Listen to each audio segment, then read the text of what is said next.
Jujur baru pertama saya pakai yang screen. Oke, saya pakai ini. Good, saya coba share ya.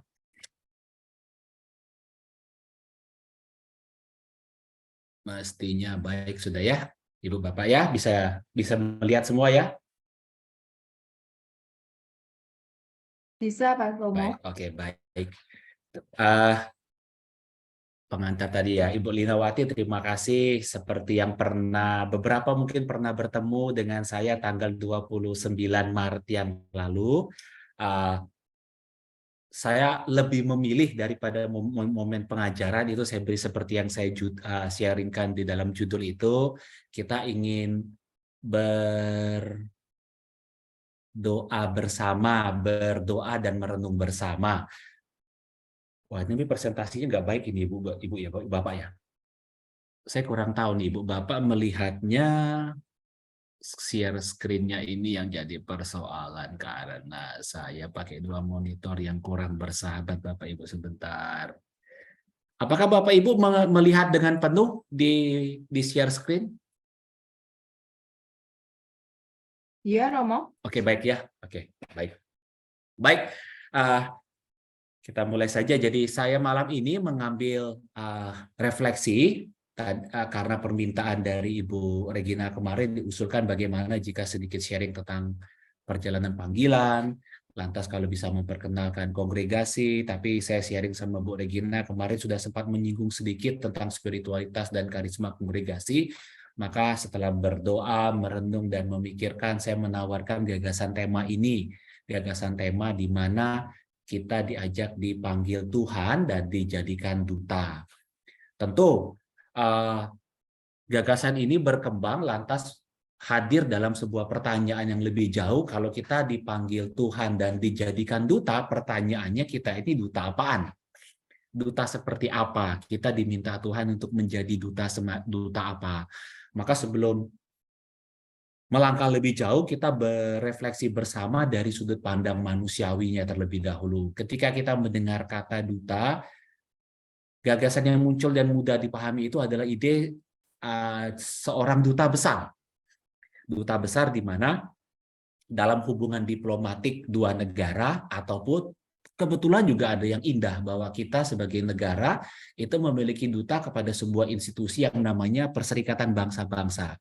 Jadi duta besar luar biasa dan berkuasa penuh itu adalah seorang pejabat negara eksekutif yang umumnya dan seringkali itu diangkat oleh presiden yang mewakili negara dan juga kepala negara di sebuah tempat di satu negara tertentu atau pada sebuah organisasi internasional seperti yang terjadi di PBB itu.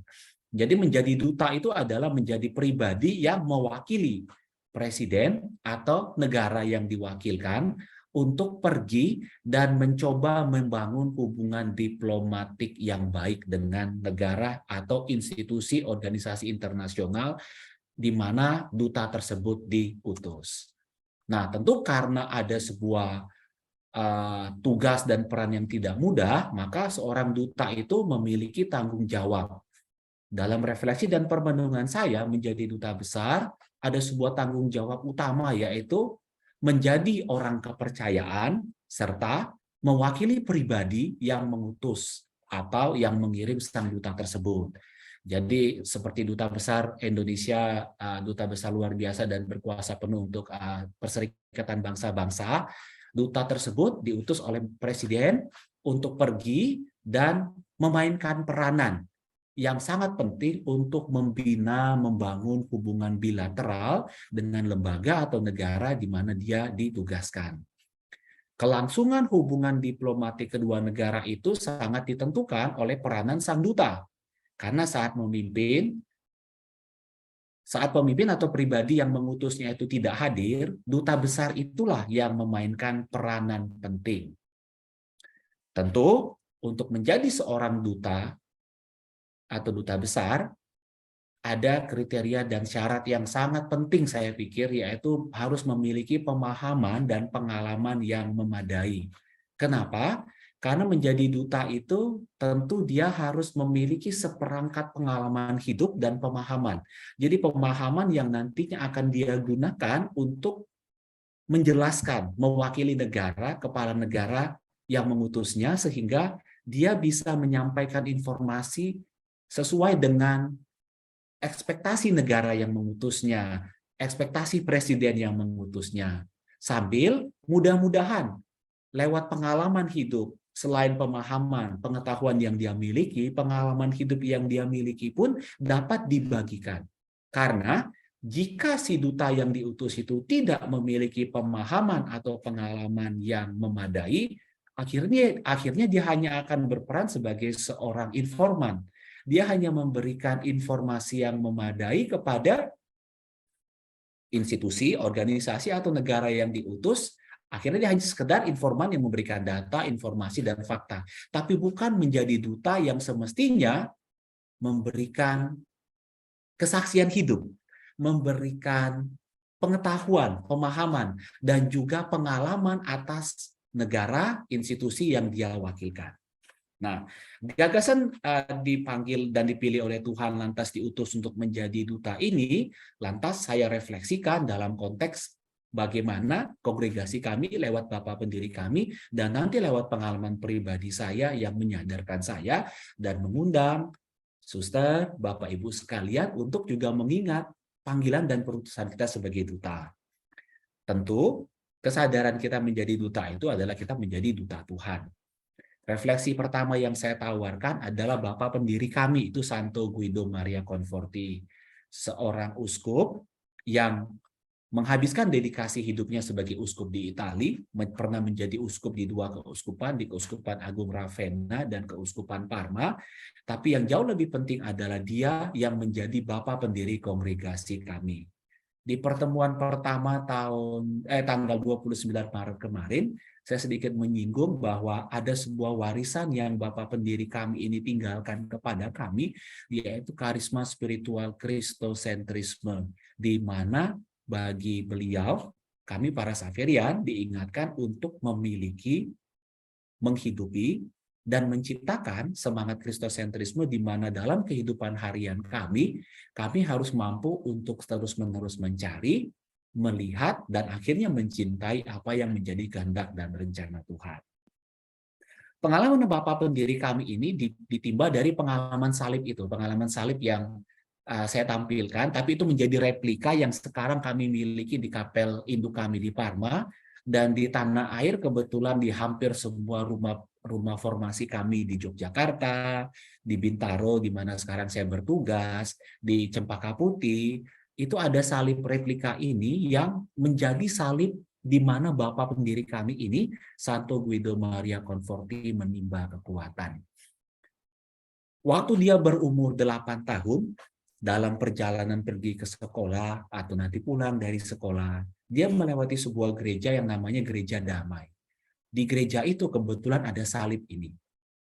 Jadi Conforti kecil, Guido kecil ini setiap kali dalam perjalanan kadang-kadang dia mampir, dia memandang salib, berdoa dan berkontemplasi, yang tidak jarang kadang-kadang dia harus terlambat pergi ke sekolah, kelupaan waktu, karena pengalaman kontemplasi itu yang akhirnya dia sharingkan kepada kami bahwa saya memandang salib, salib itu memandang saya, dan dia mengatakan banyak hal padaku.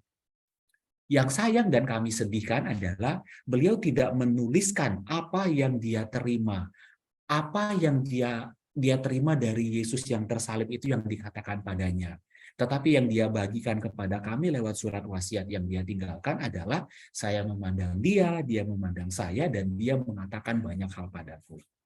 Pengalaman kontemplasi di hadapan salib inilah yang akhirnya menjadi pengalaman berharga bagi Bapak pendiri kami ini, yang akhirnya pengalaman kontemplasi salib itu yang membuat dia akhirnya terteguhkan. Dia memperoleh pengalaman spiritual yang membantu beliau untuk menjalankan tugas perutusannya sebagai uskup, menghadapi salib kehidupannya, dan yang mendorong beliau akhirnya mendirikan serikat kongregasi, serikat misionari Xaverian, di mana saya menjadi anggotanya, yang sampai saat ini mencoba meneruskan karisma tersebut untuk membangun kedekatan relasi intim dengan Yesus yang tersalib, yang mudah-mudahan kebiasaan yang kami bangun dan miliki itu juga pelan-pelan ditularkan kepada banyak umat Allah. Kebiasaan untuk sering berdoa di hadapan Kristus yang tersalib, memandang Yesus yang tersalib, supaya dari proses doa itu, pengalaman yang akhirnya naik dari doa ke meditasi dan syukur-syukur menjadi pengalaman kontemplasi, membantu kita semua dalam hidup harian kita untuk melihat tanda kutip salib-salib kehidupan kita. Salib yang harus kita panggul, salib yang harus kita pikul bukan lagi menjadi sebuah beban, tapi menjadi sebuah, bacaan Injil minggu kemarin, di mana Yesus mengatakan, datang kepadaku kalian yang letih lesu dan berbeban berat. Pikulah kuk yang kupasang, karena kuku itu ringan. Nah, Yesus ingin Bapak pendiri kami dari pengalamannya itu belajar dari Yesus untuk datang kepada Dia yang tersalib agar akhirnya kita itu disadarkan bahwa salib yang saya panggul, beban kehidupan yang saya miliki itu sebetulnya tidak sebanding dengan derita yang Yesus alami.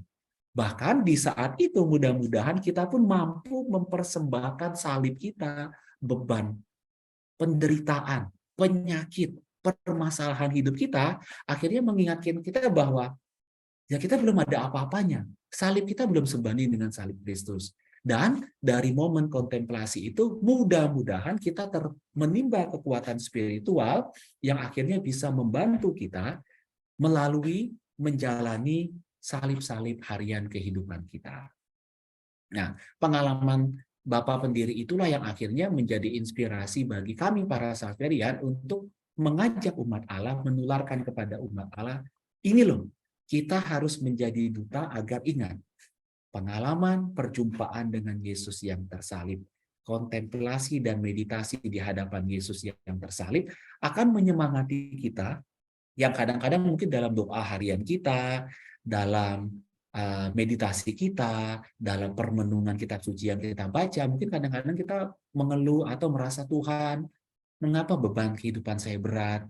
Tuhan, mengapa saya harus mengalami derita ini? Tuhan, mengapa situasi di kantor saya begini? Tuhan, kadang-kadang kita kan dalam doa kita itu terlalu banyak litani keluhan, karena kita merasa beban hidup itu berat.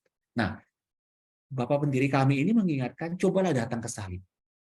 Pandanglah Yesus yang tersalib, karena dari keintiman, kedekatan yang kita bangun saat sering menghadapi Yesus yang tersalib, kita menimba kekuatan untuk sadar bahwa, oh ternyata bebanku itu ya berat memang, tapi belum sebanding dengan derita Yesus. Atau aku mau menimba kekuatan saat aku melihat Dia yang sudah dalam pergulatan di taman Getsemani, ditangkap, disiksa, didera, dimahkotai duri, memanggul salib, dan akhirnya wafat dengan sangat mengenaskan, itu pun tetap menjalani itu dengan kekuatan yang secara manusiawi itu tidak gampang kita pahami dari mana dia memperolehnya. Tetapi secara spiritual kita lihat karena kemauannya untuk menerima kehendak Bapaknya lah yang akhirnya membuat Yesus sanggup memanggul salib sampai tuntas wafat di Golgota. Itu pengalaman yang dari Bapak pendiri kami yang saya pikir menjadi pengalaman berharga bagi kita semua untuk sering-sering berkontemplasi, menimba kekuatan agar kita akhirnya bisa kemudian dalam hidup harian kita memberikan kesaksian, meneguhkan saudara-saudari kita yang saya percaya mungkin suster, Bapak Ibu yang ada di tempat ini saat ini, Anda orang-orang yang sudah tangguh, sudah gigih, sudah kuat untuk memanggul salib kehidupan Anda. Tapi di luar sana, tidak sedikit saudara-saudari kita yang seringkali mungkin mengeluh pada kita. Suster, mengapa masalah saya banyak? Bapak, kenapa masalah saya banyak? Ibu, kenapa salib berat saya banyak? Nah, tugas kita untuk membantu meneguhkan saudara-saudari kita yang mungkin dalam hidup hariannya mengeluh banyak, menderita banyak, untuk diingatkan bahwa cobalah datang pada Yesus yang tersalib. Berdoalah, bermeditasilah, dan berkontemplasilah dengan memandang Yesus yang tersalib, yang mudah-mudahan memberikan kekuatan spiritual pada kita. Saya sendiri secara pribadi juga punya pengalaman bagaimana kesaksian hidup orang-orang yang sudah mengenal Kristus itu meneguhkan saya dan keluarga saya. Saya kasih judul itu titik tolak panggilan hidup Kristiani saya. Saya coba menemukan foto tapi tidak ada foto yang lama, lantas itulah ada ilustrasi yang saya gunakan. Di tahun 1984, saya kebetulan anak pertama dari 3 bersaudara. Saya, adik kedua saya yang laki-laki, dan adik perempuan saya waktu itu menjelang umur 5 tahun, di tahun 1984 dipanggil Tuhan. Waktu itu kami sekeluarga masih belum mengenal Kristus. Kami masih pergi ke kelenteng waktu itu. Tentu sebagai orang Indonesia waktu itu kelenteng itu tidak ada definisi agama tertentu, maka dilabel karena Buddha. Jadi waktu itu kita masih dikatakan beragama Buddha, walaupun sejujurnya saudara-saudari yang beragama Buddha akan bilang tidak, kalian bukan Buddha. Sebetulnya agama tradisional Chinese yang kadang-kadang dikatakan Taois atau Konghucu, apapun namanya. Waktu itu kami kebetulan masih ke kelenteng, dan situasi itu terjadi waktu itu di Palembang, di mana kami sekeluarga masih tinggal di Palembang. Tahun 1984 waktu itu setelah adik saya yang kedua kena campak, dia menularin ke saya, dan setelah saya langsung adik saya yang paling kecil ini menerima campak, dan akhirnya Tuhan punya rencana. Dengan kacamata iman saya harus memaknai itu. Adik saya yang paling kecil ini berpulang. Adik saya berpulang, waktu itu menjadi pukulan terbesar bagi mama saya. Makanya kebetulan ada gambar itu yang paling tidak bisa menggambarkan, mendeskripsikan bagaimana berat dan kehilangannya mama saya waktu itu. Jadi adik saya yang paling kecil itu berpulang, kita tinggal di Palembang, yang kebetulan sanak saudara tidak ada di Palembang. Ada juga tapi saudara jauh sekali. Mayoritas kebetulan keluarga waktu itu adanya di Tangerang, Bekasi, dan Jakarta. Situasi waktu itu tidak seperti sekarang, publik transportasi masih repot, untuk terbang terlalu mahal, maka waktu itu dalam situasi duka, kami kehilangan saya kehilangan adik yang paling kecil, mama kehilangan anak yang paling dia cintai. Waktu itu sungguh terpukul. Tapi Tuhan memakai peristiwa menyedihkan, peristiwa berat dan kehilangan waktu itu dengan mengirim duta-dutanya, yaitu saudara-saudari seiman Katolik, saudara-saudari Katolik yang datang waktu itu. Mereka datang membesuk dan bilang, "Ibu, Bapak, kami turut berduka. Bolehkah kami mendoakan anak Anda yang berpulang ini?" Itu yang bagi saya menjadi kesaksian iman yang luar biasa. Tentu waktu itu Mama dan Papa bilang, "Ya silakan, tapi ya silakan doakanlah." Waktu itu kita tidak tahu bagaimana dan prosedur apapun, tapi saudara-saudari yang Katolik ini bilang, "Kami doakan dengan cara kami ya." Mama dan Papa bilang waktu itu silakan. Jadi saudara-saudari yang Katolik ini datang, membesuk, dan mereka yang mengambil inisiatif berdoa waktu itu. Tentu tidak ada ibadat requiem dan segala macam, tapi mereka datang mendoakan dan menghibur dan meneguhkan kami sekeluarga. Singkat kata, singkat cerita, peristiwa itu menyentuh kami yang akhirnya membuat kami sampai pada keputusan beberapa bulan kemudian memulai Katekumen, dan setelah Katekumen setiap minggu setahun kemudian tahun 1985 bulan April mendekati Paskah waktu itu kami dibaptis. Dan lewat baptisan itulah akhirnya kami mencoba terlibat aktif dengan kegiatan. Di Palembang waktu itu paroki kami kecil, bukan seperti di Jakarta dengan sistem atau kota-kota besar lainnya di mana ada paroki, wilayah, dan lingkungan, tapi kami dari paroki langsung ke Kering, mulai terlibat dalam kegiatan Kering, dalam kegiatan lingkungan, berdoa, dan makin terlibat dan terjun dalam kehidupan iman Katolik. Refleksi saya adalah, yang menarik adalah, lewat peristiwa berpulangnya adik saya waktu itu, saya melihat bagaimana Tuhan mengirim tetangga-tetangga kami yang waktu itu Katolik sebagai duta-duta terbaik yang Tuhan utus untuk menunjukkan kepedulian dan perhatian kepada orang yang berduka. Waktu itu kami belum menjadi Katolik, tapi mereka datang dengan inisiatif untuk menunjukkan ini loh iman kami. Iman yang kami terima karena rahmat baptisan yang kami terima, yang membuat kami sadar kami diutus oleh Tuhan untuk menjadi, itu yang saya pilih kata, duta besar kerajaan Allah. Mereka datang menjadi wakil Tuhan untuk memberikan peneguhan, memberikan penghiburan, membangkitkan semangat kepada keluarga kami yang waktu itu sedang berduka dan kehilangan orang yang kami kasihi. Kesaksian iman itu saya percaya dan saya yakini karena mereka menyadari rahmat baptisan. Rahmat di mana mereka itu meyakini kami sudah menerima rahmat cinta Tuhan, rahmat penghiburan, rahmat kekuatan yang bagi mereka tidak mungkin mereka simpan sendiri, maka itu mereka berikan, maka itu mereka bagikan. Dan iman itulah yang akhirnya mereka wujudkan dalam kesaksian hidup untuk peduli pada sesama yang menderita, pada sesama yang membutuhkan sapaan, pada sesama yang membutuhkan peneguhan dan penghiburan. Kesaksian iman itu muncul karena mereka yakin sebagai pengikut Kristus, melihat orang lain yang menderita, tidak mungkin kami hanya duduk tenang dan berpangku tangan. Rahmat baptisan, rahmat penebusan, sukacita dan damai yang mereka terima dari Tuhan, mereka ingin bagikan kepada orang yang membutuhkan. Tentu orang-orang ini adalah pribadi-pribadi yang memiliki hubungan intim dengan Yesus. Mereka sudah menimba kekuatan hidup mereka dari Yesus, sehingga mereka sekarang berani, mau, dan mengambil inisiatif untuk mendekati orang yang berduka. Saya percaya dan saya yakin orang-orang ini digerakkan oleh Roh dan juga orang-orang yang memiliki hubungan mesra dan intim dengan Yesus. Mustahil bagi orang-orang ini untuk bergerak dan berani mengambil inisiatif kalau mereka tidak terlebih dahulu mengalami dorongan Roh, mengalami hubungan yang baik dengan Yesus, membina relasi yang intim dengan Yesus.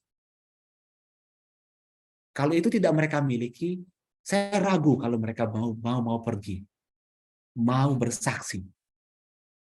Justru saya percaya orang-orang ini menjadi duta-duta kerajaan karena mereka terlebih dahulu mengalami cinta dari Tuhan, memahami cinta Tuhan, dan pemahaman dan pengalaman itulah yang mendesak mereka akhirnya berani pergi keluar memberikan kesaksian.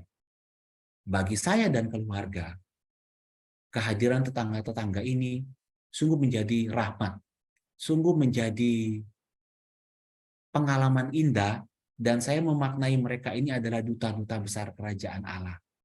Mereka pergi, menyapa kami, meneguhkan kami, dan menghibur kami karena kesaksian iman yang mereka mau wujudkan sebagai wujud nyata doa mereka, iman mereka wujudkan dalam tindakan.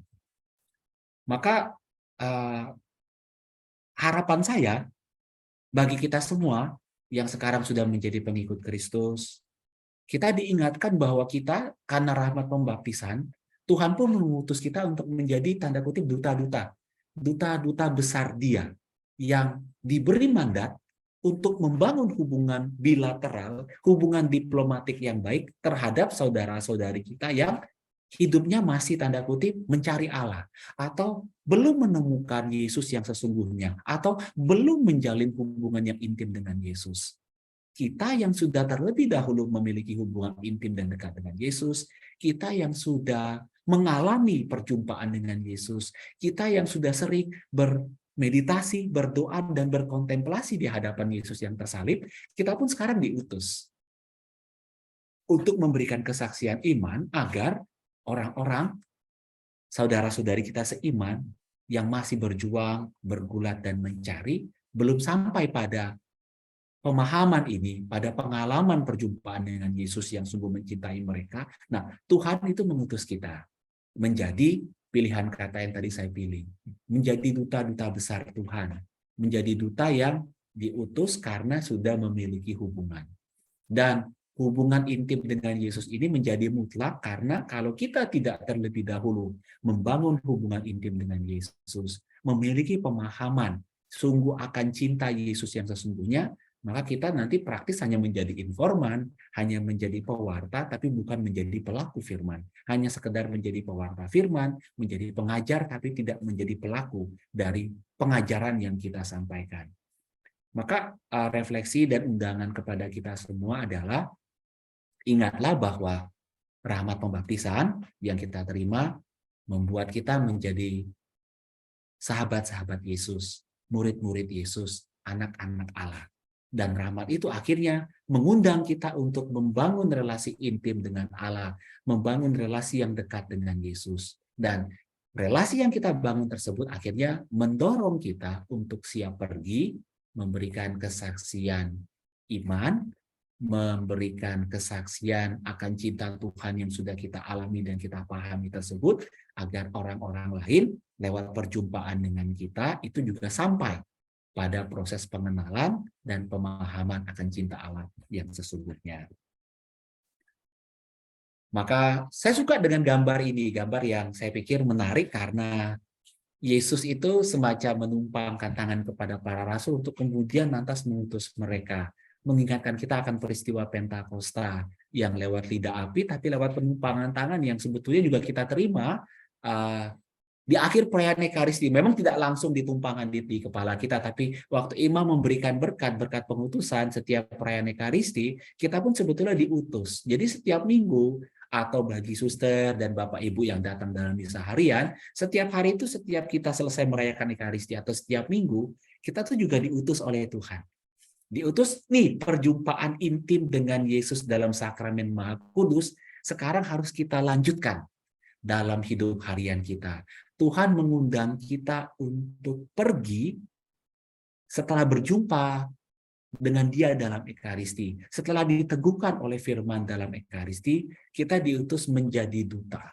Jadi rahmat pembaptisan yang mengutus kita dilanjutkan dengan rahmat Ekaristi yang sesering mungkin kita alami setiap hari atau setiap minggu. Kemudian Yesus ingin mengundang kita datang padanya, kemudian diutus pergi agar setelah Ekaristi kita menjadi tanda kutip duta-duta Yesus, memberikan kesaksian kepada dunia agar orang-orang yang kita temui sepanjang hari tersebut, kalau kita datang dalam misa harian atau sepanjang sepekan tersebut, kita menjadi duta-duta yang membantu banyak orang lewat perjumpaan dengan kita mengalami perjumpaan dengan Allah. Maka suster dan Bapak Ibu yang terkasih, ingatlah rahmat baptisan yang sudah kita terima, hidupi rahmat tersebut dengan membangun hubungan intim dan hubungan yang intim, yang konstan, yang mendalam dengan Yesus, yang juga bisa kita rasakan dan nikmati dalam perayaan Ekaristi, agar pertemuan, perjumpaan, relasi intim yang kita bangun setiap hari, setiap minggu, dalam doa pribadi, dalam perayaan Ekaristi dengan Yesus, membantu kita dalam hidup harian kita menjadi duta-duta kerajaan. Karena rahmat baptisan, karena rahmat Ekaristi yang kita terima, kita diutus menjadi duta-duta kerajaan Allah. Itu saya pikir refleksi yang saya malam ini mau bagikan kepada suster dan Bapak Ibu sekalian. Kalau ada komentar, tanggapan, atau sharing pengalaman, atau mau nanti kemudian sharing pengalaman juga boleh, silakan. Saya cukupkan sharing saya. Sampai di sini, silakan suster, Bapak Ibu, kalau ada yang ingin menanggapi. Terima kasih.